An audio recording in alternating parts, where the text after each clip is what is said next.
Bonjour, bienvenue sur cette chaîne de Miss Trip pour venir prendre soin de soi, prendre soin de son bien-être. Donc j'espère que vous avez pu vous entraîner avec les techniques clés et j'insiste un peu avec les techniques clés. Les techniques clés en sophrologie, c'est comme un échauffement pour après mieux rentrer dans la pratique des exercices. Pourquoi ? Parce qu'elles vous permettent d'arriver dans un niveau de conscience entre veille et sommeil, là où le processus de transformation peut se mettre en route et vraiment c'est comme attiser le feu du foyer de la transformation, un peu comme un processus alchimique intérieur.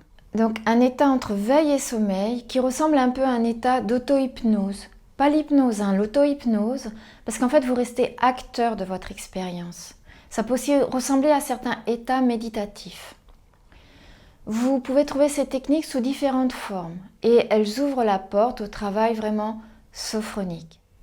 Vous avez déjà pratiqué la sophrologie et vous vous dites que ça ne fonctionne pas, ça ne sert à rien, ça ne marche pas sur vous. Bon, et bien moi j'ai une stratégie pour vous, pour que vous puissiez mieux expérimenter ces bienfaits. Et laissez-moi vous dire avant pourquoi ça ne marche pas. Parce que la sophrologie, ce n'est pas une aspirine et ce n'est pas une baguette magique. C'est un processus qui demande donc un entraînement au même titre que quand vous allez à la salle de gym. Il faut y aller plusieurs fois, sur une certaine durée, régulièrement, pour commencer vraiment à remodeler vos muscles, pour apprendre à utiliser les appareils et à faire votre endurance. Et après un certain temps, une certaine pratique, vous commencez à en voir les résultats. Eh bien, c'est pareil pour la sophrologie.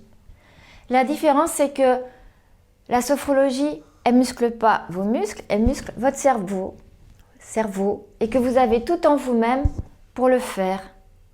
Et vous pouvez la faire partout. Je pourrais aussi prendre la métaphore de l'instrument de musique.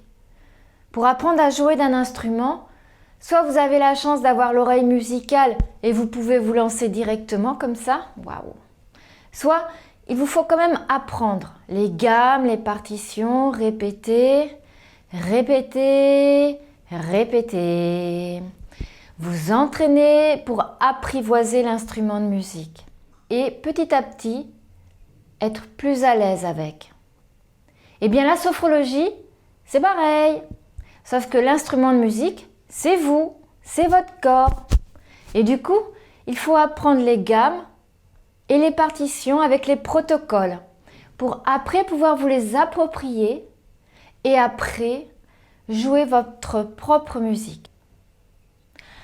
Alors, pour résumer, je vous dirais que la sophrologie peut vous aider à retrouver votre pouvoir personnel et votre capacité à agir en étant acteur de votre bien-être parce que vous vous exercez et vous pratiquez. Et en plus, vous devenez autonome dans la gestion de votre équilibre et votre bien-être en vous appropriant petit à petit les techniques. Voilà, c'était ma stratégie. À bientôt!